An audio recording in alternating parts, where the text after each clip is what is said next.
In the natural world, no animal is truly safe. Most animals have to fear large predators or battle natural enemies, and this is why weak or old animals don't last long. Apex predators are one of the few groups of animals that have little to fear, but even these creatures battle other predators and members of their own species. Apart from humans, orcas are possibly the most dominant animals on this planet. They have no natural predators, and because they're social animals and live in groups, their young and sick are rarely targeted by other predators. Orcas prey on pretty much anything they wish to, and this means that they are the sole predator of many species around the world. In today's video, we will be taking a look at 4 different groups of animals that are only really targeted by orcas, and we will start off with some marine mammals.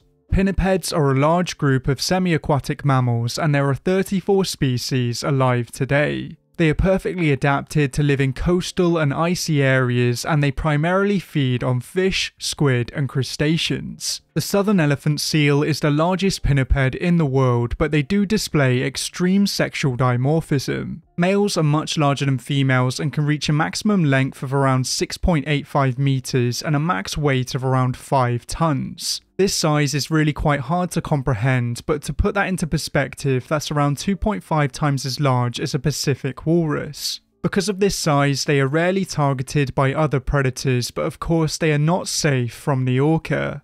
Large sharks will sometimes take smaller seals, but for the most part large adults are only really targeted by orcas. Orca groups have a high success rate on both female elephant seals and subadult elephant seals, but they do have a harder time with the adult males.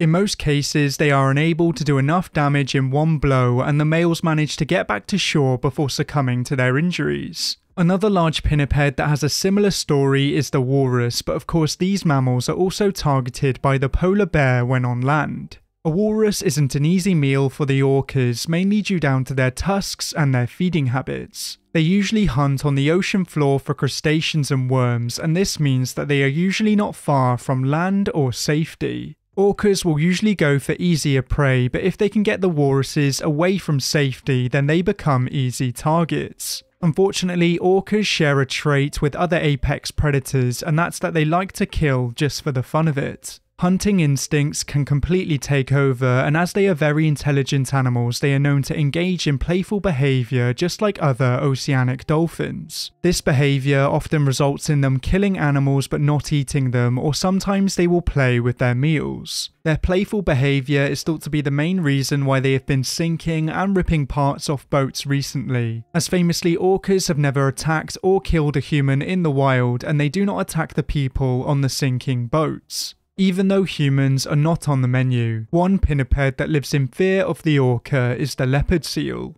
The leopard seal is arguably the most distinctive seal in the world, and they are one of Antarctica's top predators. They are extremely intelligent and hardy creatures, and they are criminally misunderstood. Leopard seals are most well known for targeting birds such as penguins and petrels, but they feed on a wide variety of creatures. They have strangely shaped teeth that allow them to filter feed on krill, and most young leopard seals feed on fish and squid. Larger specimens target sharks and young elephant seals, and tragically one leopard seal has taken a human life. In 2003, a researcher was drowned by one of these mammals, but it's unknown if this killing was intentional. These pinnipeds are usually not aggressive towards people, but they are extremely inquisitive and form bonds with divers. Their carefree, relaxed attitude is mostly due down to the fact that they have very few predators, as the orca is the only one. Orca attacks on leopard seals are still very rare, and because of the remote locations in which they are found, they are rarely witnessed. Despite this, there were 2 reported cases in both 1977 and 1980, and I think it's a good idea for the leopard seals to always look over their shoulders. All dolphins are technically whales, but for the sake of this video I will be separating oceanic dolphins and smaller whales from the larger baleen whales. The orca is famously a member of the oceanic dolphin family, but they are more than happy to prey on their family members. There are a few oceanic dolphins that appear to resemble the orcas, such as the pilot whales and the unfairly named false killer whale. False killer whales are called so because their skulls are similar to the orcas, but these mammals are a little smaller. The false killer whale is a highly social species and it can be found in groups of up to 50 members. They will sometimes form pods with other species and they have even been known to have sexual interactions with bottlenose dolphins. Relationships between oceanic dolphins are often very complicated and sometimes orcas will harmlessly live alongside its family members and sometimes it will hunt them. Orcas will often only hunt what they are taught to, and this means that many of the fish-eating orcas won't target mammals, and orcas rarely target prey that they are not used to. There have been a few cases where orcas have been witnessed attacking false killer whales, and they do so by ramming them from below. You'd think that orcas would use their teeth to dispatch their prey, but with larger prey animals they usually choose to ram them. Belugas and narwhals aren't technically dolphins as they are in fact in their own family. These two animals live very similar lives and there have even been a few proven cases where these animals have interbred and created hybrids. The beluga is adapted to life in the Arctic and it has a few characteristics that differentiate it from other whales. They are completely white all over and they are completely lacking a dorsal fin. This adaptation allows them to move under ice easily and their coloration helps them to blend in with their surroundings. Belugas mostly feed on fish and crustaceans, and to effectively find and target these animals they have a secret weapon. Belugas have an echolocation organ on their head called a melon, and this allows them to detect prey and to communicate with one another. Unfortunately, this organ is not able to scare off orcas, and sometimes they are targeted by them. The two main common areas where orcas have been witnessed attacking belugas is around the coasts of Alaska and Canada. There have been documented cases in Cook Inlet, Bristol Bay, Hooper Bay and Hudson Bay. To avoid orcas, the belugas will alter their behaviour and head to shallow areas with an abundance of sea ice. Because they use echolocation to find their way around and communicate, these animals can be negatively affected by loud noises through the water. Some conservationists believe that cargo ships and other large boats affect how these distinctive cetaceans can function, and it can make them more vulnerable to the orcas. Avoiding orcas is hard enough for the belugas, but unfortunately it seems as though we are making it even harder. Sharks are an extremely diverse group of fish and they have been on this planet for hundreds of millions of years. These animals can come in many different shapes and sizes, from the giant whale shark to the specialised wobbegongs. Most shark species around the world have predators in one form or another, but in today's video I will be focusing on the larger, deadlier sharks. When it comes to deadlier sharks, usually three come to mind: the bull shark, the tiger shark and the great white shark. These sharks are responsible for the vast majority of fatal attacks on humans and they prey on almost all other animals in their ecosystem. The tiger shark is the only extant species in its genus and it's mainly found in tropical and subtropical waters around the world. They are giant apex predators and they have a reputation for eating almost anything they find. All sorts of things have been found in tiger shark stomachs, from goats and sheep to tires and baseballs. Their inquisitive behaviour is what makes them so dangerous, as they will happily take a bite out of anything to see if it's food. Tiger sharks will target a wide range of marine mammals such as dolphins, dugongs and even large whales. In 2006, a group of tiger sharks was witnessed killing a humpback whale off the coast of Hawaii, and this just illustrates how powerful these animals are. Even though these apex predators seem to fear nothing at all, they are targeted by orcas and they have an interesting way of dispatching them. Orcas have been observed hunting and killing tiger sharks by holding them upside down to induce tonic immobility. When the sharks are held in this way, they eventually drown and then they are an easy meal for the orcas. To many, the great white shark is the deadliest and most intimidating shark in the ocean, and it's one of the largest predators on this planet. It's the only living member of its genus and they can reach lengths of over 6 meters. The diet of the great white shark depends on where they are found and their size, but they mostly feed on fish, seabirds and marine mammals.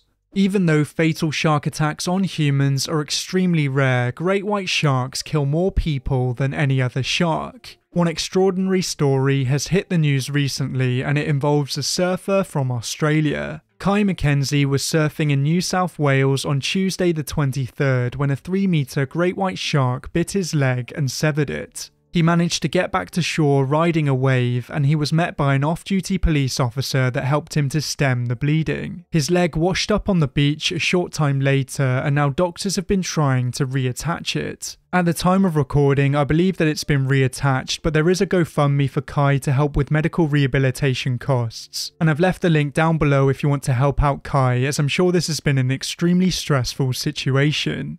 The shark that attacked Kai was still relatively small for a great white, and this shows just how dangerous they can be. Despite this, great whites famously fear the orca, and orcas can dispatch them with ease. In certain parts of the world, orcas and great whites compete for food, but in recent years, great whites have been fleeing feeding areas when the orcas arrive.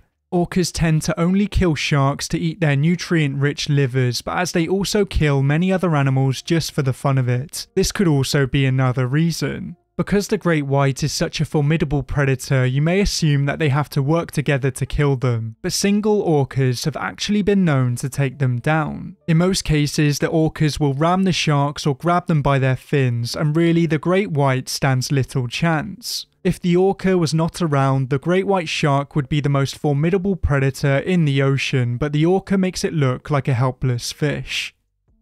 Baleen whales are the largest animals on this planet today, and because of this size, they have very little to fear. Young baleen whales are at risk from some predators, but they are usually guarded by their mothers. Even though these animals are off limits for most predators, the orcas don't really seem to follow the rules. The blue whale is the largest animal alive today, reaching a maximum recorded length of almost 30 meters, and a maximum weight of almost 200 tons. Much of the blue whale's life is a mystery, but we do know they get to this size feeding almost exclusively on krill. Just like with most marine mammals, their relationships with other species are complicated, and they have been known to hybridize with the fin whale. A few of these hybrids have been sighted in the Atlantic and the Pacific, and they have features of both species. The blue whale's only natural predator is the orca, but their success rates of hunting these giants is unknown. One place where orcas are known to hunt blue whales is in the Gulf of California, and in this area it's common for blue whales to have rake-like scars. These scars are common in other places where blue whales are common, and one of these areas is Australia. Off southeastern Australia, 3.7% of photographed blue whales had rake marks, and off Western Australia, 42.1% of photographed pygmy blue whales had rake marks. This shows that orcas are much more likely to target smaller whales than larger whales, but taking down a large blue whale is not out of the question. Documented cases of orcas killing blue whales are extremely rare, but they have been witnessed chasing and injuring blue whales more regularly. It's surprising that any animal would even attempt to take down one of these giants, but they have proven to be more than capable. The humpback whale is not like most other whales, and along with the sperm whale, they are known to fight back. Most large whales have no weapons to fight back, but the humpback whale has its large pectoral fins, and the sperm whale has its teeth and its poop. Orcas tend to stay away from sperm whales as they are large and potentially dangerous, but sometimes they will try their luck. Researchers in Australia have discovered that sometimes when orcas attack sperm whales, the sperm whales will poop as a form of defense. Sperm whale feces is very thick and red coloured due to their diet, and it creates a thick cloud in the water. This cloud allows the sperm whales to escape, and once the orcas get covered in feces, they quickly stop the hunt. Sperm whale feces is extremely pungent and valuable as it's used as an ingredient in perfumes. The smell seems to put off the orcas, but the humpback whales have a more direct way to fend them off. Orcas rarely attack fully grown humpback whales, but they are known to go after their young. Adult humpbacks will fight back using their pectoral and tail fins, and as they are so large, these attacks can easily kill an orca. The humpback is one of the few animals that orcas seem to avoid, and they will come to the aid of other marine mammals in trouble. There have been over 100 documented cases since the 1950s where humpback whales have come to the aid of other marine mammals being hunted by orcas, and the reasons behind this behaviour are still debated. It's possible that the humpbacks always act aggressively towards orcas as they attack their young, or it's possible that they are actually showing compassion towards other animals. I've covered this interesting behaviour in a previous video, and as whales are very complex and intelligent creatures, it's completely possible that it's the latter. The humpbacks are one of the few animals to fight back, and this just illustrates the dominance of the orca. Whenever I do videos such as this, I'm always met by the same comments saying that orcas hunt moose. This would be one of the most interesting predator-prey relationships in the world, but fortunately for the moose, it seems to be mostly a myth. There have been a few reported isolated cases of orcas targeting moose, but there has been no evidence apart from claimed sightings, although it is possible that this could happen. You wouldn't put it past the orcas based on what they already feed on, but until we have concrete evidence, we will never know. Of course, there are many other animals that could have made it into this video, so if you think you know of any, then let me know down in the comments below. But until next time, goodbye.